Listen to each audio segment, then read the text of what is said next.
Hello aunty. నమస్తే. ఆడపిల్ల ఇలా ఉంటే తన ఎంత అందంగా ఉందో అద్దంలోకి చూసి తెలుసుకోవాల్సిన అవసరం లేదు. తనని చూసే వాళ్ళ కళ్ళలోకి చూస్తే చాలు. నా దిష్టే తగిలేలా ఉంది. అద్యా నీకోసం పనీర్ జిలేబీ డబ్బా ఇవ్వకపోయినా పర్లేదు, మొత్తం తినేసాయి.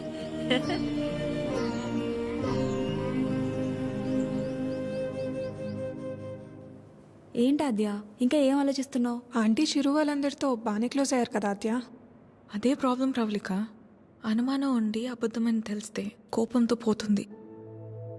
కానీ ఇంత నమ్మాక నిజం కాదంటే తట్టుకోలేదు. అండ్ దాట్ టూ, ఇదంతా తెలిసి నేను సైలెంట్గా ఉన్నానని మా అమ్మకు తెలిస్తే ఎవరున్నా లేకపోయినా నా లైఫ్లో అమ్మ ఉండాలి. ఎవరి ద్వారానో ఈ విషయం ఆంటీకి తెలిసే కంటే నీ అందరూ నువ్వే వెళ్ళి చెప్పడం కరెక్ట్ ఆద్య.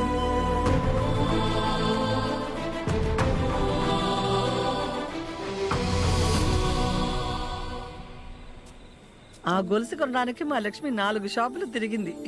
ఫ్యాక్టరీ వర్కర్స్ లా కాకుండా ఫ్యామిలీ మెంబర్స్ లా చూసుకుంటున్నారు. ఇక్కడ పనిచేసే వాళ్ళ పిల్లల చదువులు, వాళ్ళ మంచిళ్లే కాక ఇప్పుడు వాళ్ళందరికీ ఇళ్ళు ఉన్నోళ్ళందరికీ ఇలా ఇవ్వాలన్న ఆలోచన ఉండాలని లేదు కదా భయ్యా. చాలా థ్యాంక్స్ మేడం, మాకెంతో చేస్తున్నారు. మా మేడం చాలా గ్రేట్ భయ్యా.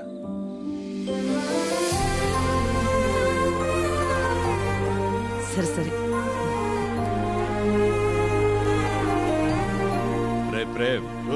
ఫుడ్ ఐటమ్స్ లో ఏం బాగున్నాయి రా? అన్నిటికంటే నువ్వు రా అన్నది బాగుందిరా. కూర్చోండి ఆంటీ. ఏంటి అందరూ చాలా సీరియస్గా మాట్లాడుకుంటున్నారు? ఏం లేదు, నీ గురించే. ఫ్రిడ్జ్లో పెరుగు ప్యాకెట్ పెట్టడం మర్చిపోతేనే మేమందరం కలిసి 10 నిమిషాలు మాట్లాడతాము దాని గురించి. అలాంటిది నువ్వు ఒక్కదానివే ఫ్యాక్టరీ, ఇల్లు, బిజినెస్ ఇదంతా ఎలా సాధ్యపడిందా అని. ఓ అదా, ఆద్య వల్లే. లైఫ్లో ఇంక హోప్ లేదు, అంతా అయిపోయిందనుకున్నాను. అప్పుడు ఆద్యకి 8 ఏళ్ళు. ఒకరోజు నా దగ్గరికి వచ్చి, అమ్మా నేనేమైనా తప్పు చేశానా అంది. నువ్వు తప్పు చేయడం ఏంటి అంటే ఏమందో తెలుసా? నేనే నీ ప్రపంచం అంటావు కదమ్మా, నువ్వెలా ఉన్నా అది నా వల్లే కదా. నువ్విలా ఉన్నావంటే నేనేదైనా తప్పు చేసుంటే చెప్పు, ఇంకెప్పుడు చెయ్యను అంది. ఆ క్షణం అనిపించింది ఇంకెప్పుడు తన నా దగ్గరికి వచ్చి అలా అడిగేలా నేనెప్పుడు ఉండకూడదని.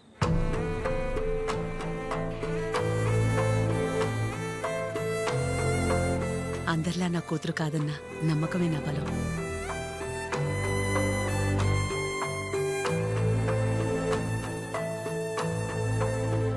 మీ బలం మీ చిరు, మీ పెంపకం తన ప్రవర్తనలో కనిపిస్తుంది. చాలా బాగా పెంచారు మీ చిరుని. చిరు, ఇంతమంది ఆడవాళ్ల మధ్య పెరగడం నీ అదృష్టం.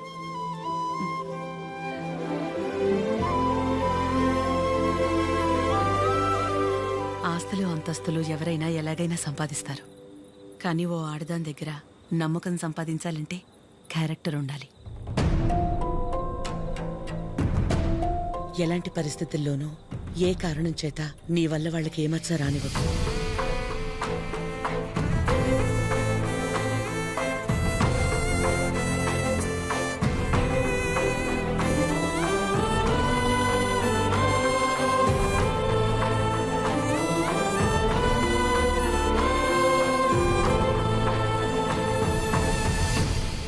బయలుదేరిపోవడం ఏంటక్క?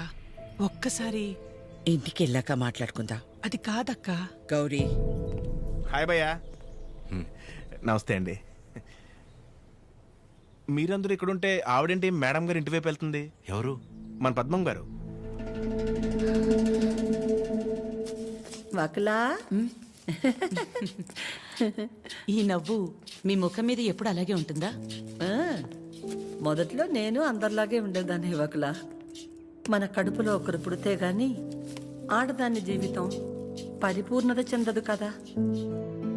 పిల్లలు లేరు అనే మాట చెవిలో పడి పడి నెమ్మదిగా నవ్వు అనేదే పోయింది. పోయేదాకా ఇక అంతే అనుకున్నాను. మా చిరంజీవి పుట్టగానే అలాగే తీసుకొచ్చి మొట్టమొదటిగా నా చేతుల్లో పెట్టారు. ఆ క్షణం ఎక్కడి నుంచి వచ్చిందో ఆ నవ్వు అలాగే ఉండిపోయింది. ఈ నవ్వు నాది కాదు, వాడిది.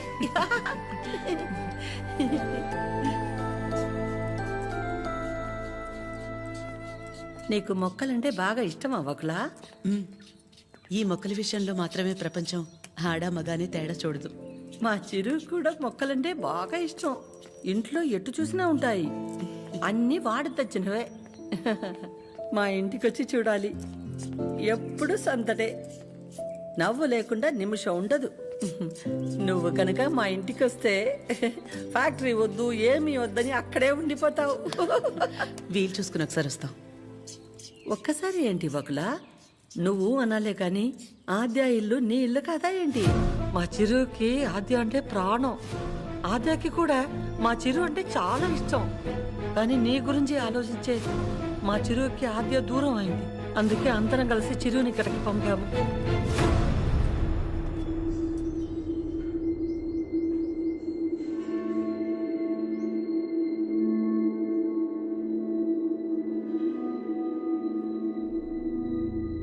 విన్నావుగా వకుల? వాడు వచ్చినప్పుడే చెప్పాను, వద్దు ఏదో తేడాగా ఉంది అని. నా కళ్ళకు అందరూ అలాగే కనపడతారన్నావు. ఇప్పుడు చూడు, నా కళ్ళకు కనిపించింది నిజమైందిగా. సరిత గారు మాట్లాడకు. మీరు ఆడాళ్లేగా. సాటి ఆడదాన్ని మోసం చేయడానికి మనసెలా ఒప్పింది? అసలు నిన్ను తన్నాలే పట్టుకుని. అమ్మా, నువ్వు నార్మే. ఏంటి అద్యా ఇది? వాళ్ళంటే ముక్కు మొహం తెలియని వాళ్ళు. మీ అమ్మ గురించి పూర్తిగా తెలిసిన దానివి నువ్వే ఇలా చేస్తే ఎలా? తనకున్న ఒకే ఒక్క నమ్మకం నువ్వు అందరిలాగానే అనిపించావు కదా. అయినా మిమ్మల్ని అనాలి. ఏం పెంపకమో ఏమో. పెంపకం గురించి ఎందుకండి? ఏ అంత రోషం పొడుచుకొచ్చింది? చేసే ముందుండాలి. ఎందుకు అలా మాట్లాడుతున్నారు?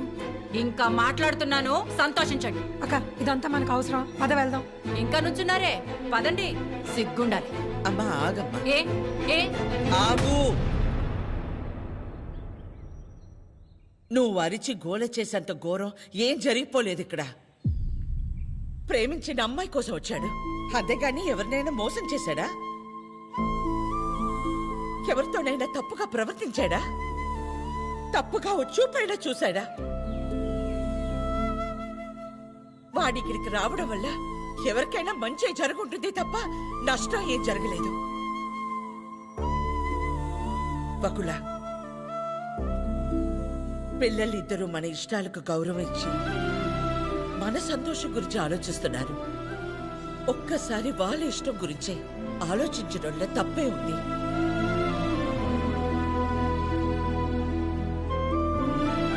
ఎవరి వల్ల వాడి ఇబ్బంది పడితేనే చూడలేను.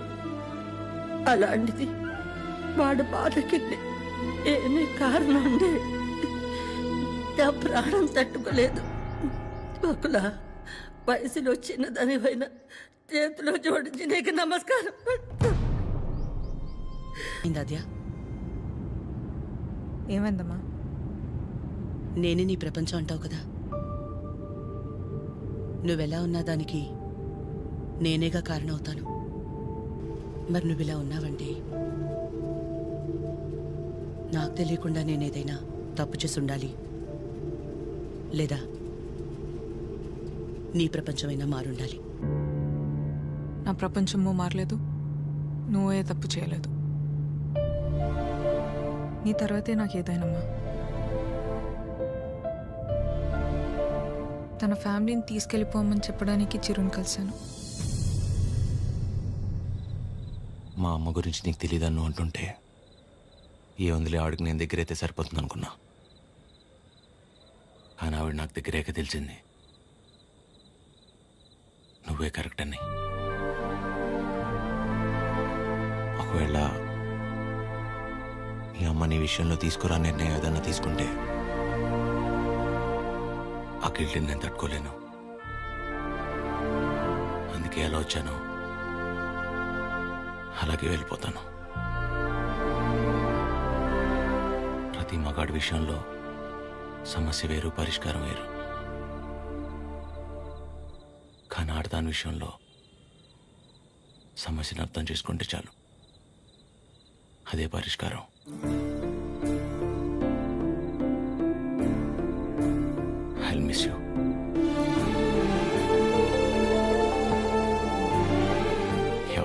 ప్రేమించిన అమ్మాయితో ఐ లవ్ యూ చెప్తారు, కానీ కనీసం ఐ లవ్ యూ కూడా చెప్పకుండా మిస్ యూ చెప్పిన వాడిని నేను ఒక్కడే ఉంటానేమో.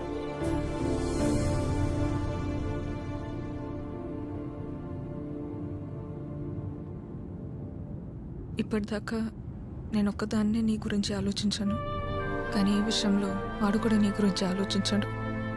అనుకోకుండా ఆ తర్వాత రోజు ఏదేదో అయిపోయింది. అయింది చాలమ్మా. ఆంటీ వచ్చి ఏం నచ్చారు, అది నా దగ్గరే ఉండిపోయింది. కీర్తనకి ఇచ్చి పంపిద్దామని తీసుకొచ్చాను.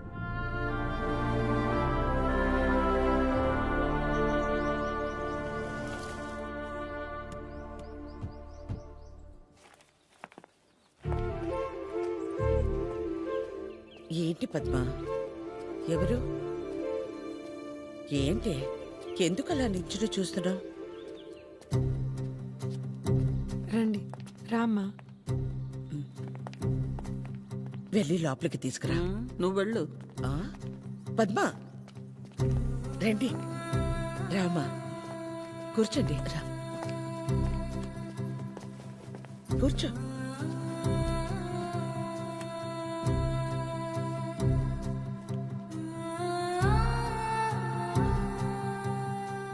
చిరు లేచిన వెంటనే నంబర్ తీసుకుని ఫోన్ చేద్దాం అనుకున్నాను.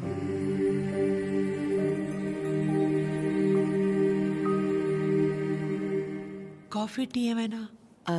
పర్లేదు, థ్యాంక్ యూ. ఏమొద్దు.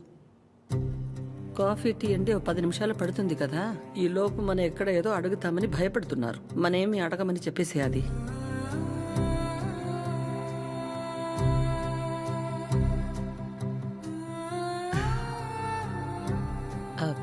ఇంటికొచ్చినప్పుడు మీ చైన్ మా దగ్గరే ఉండిపోయింది, ఇచ్చెళ్దామని ఈ మధ్య.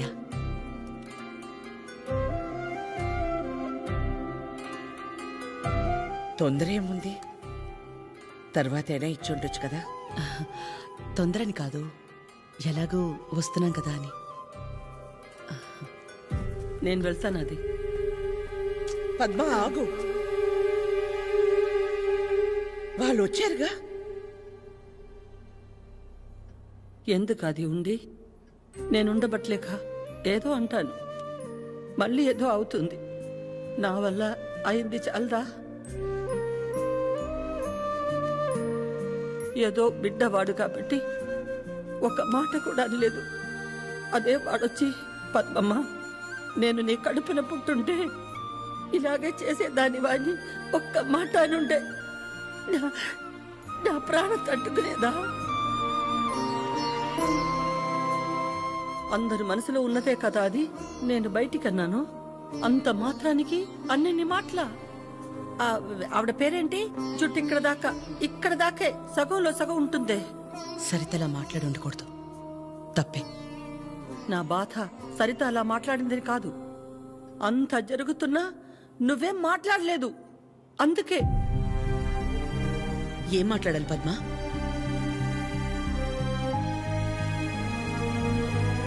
నా ప్లేస్లో మీరున్నా నాలాగే సైలెంట్గా నించునేవాళ్ళు.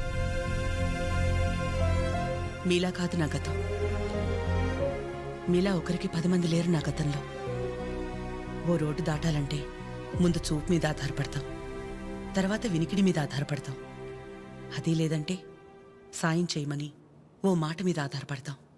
ఎప్పుడైతే గౌరవించకపోయినా పర్లేదు, కనీసం ఆడదని గుర్తించటం కూడా తెలియని వాణ్ణి పెళ్లి చేసుకున్నానో చూపు పోయింది.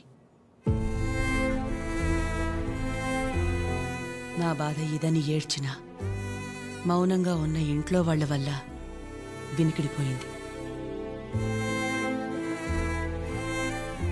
సాయం అడుగుదామంటే ఎక్కడ డబ్బు అడుగుతుందేమో అన్న బంధువులు ఒకవైపు, సాయం చేస్తాం మాకేంటి అన్న రాబందులు మరోవైపు.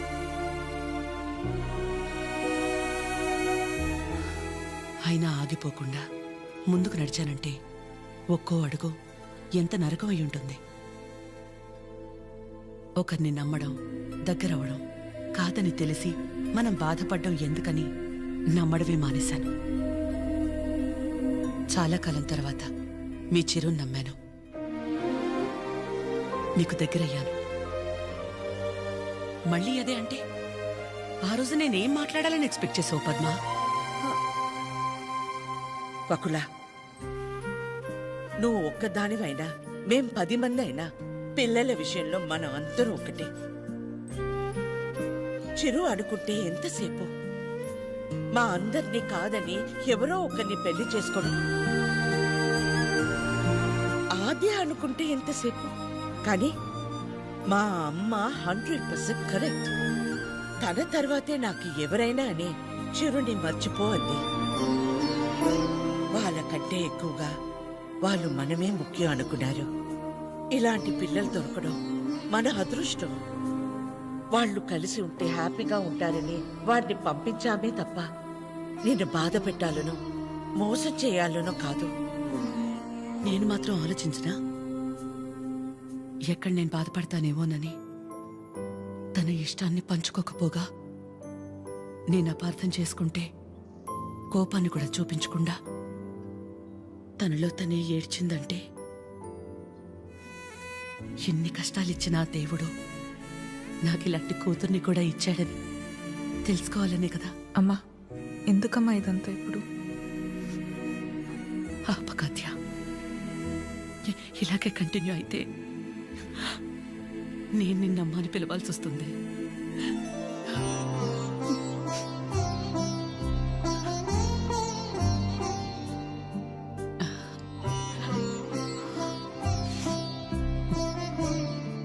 అందరూ ఒకవైపు, మనం మాత్రం ఒకవైపు ఉంటే ఆ బాధ ఎలా ఉంటుందో నాకు తెలుసు.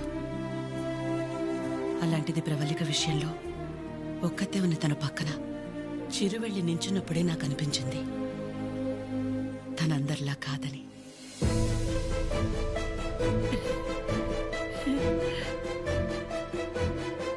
తనంతటి తానొచ్చి మీ అమ్మాయి అంటే ఇష్టం, అందుకే ఇదంతా అని చెప్పుంటే ఖచ్చితంగా క్షమించేదాన్ని కాదు. ఎప్పుడైతే తన వల్ల నాకు ఆద్యకి మధ్య ఇంత దూరం కూడా రాకూడదనుకుని తన ప్రేమని పక్కన పెట్టేయాలని నిర్ణయం తీసుకున్నాడో అప్పుడే తనకంటే ఆడవాళ్ళని గొప్పగా ఎవరూ అర్థం చేసుకోలేరని అనిపించింది.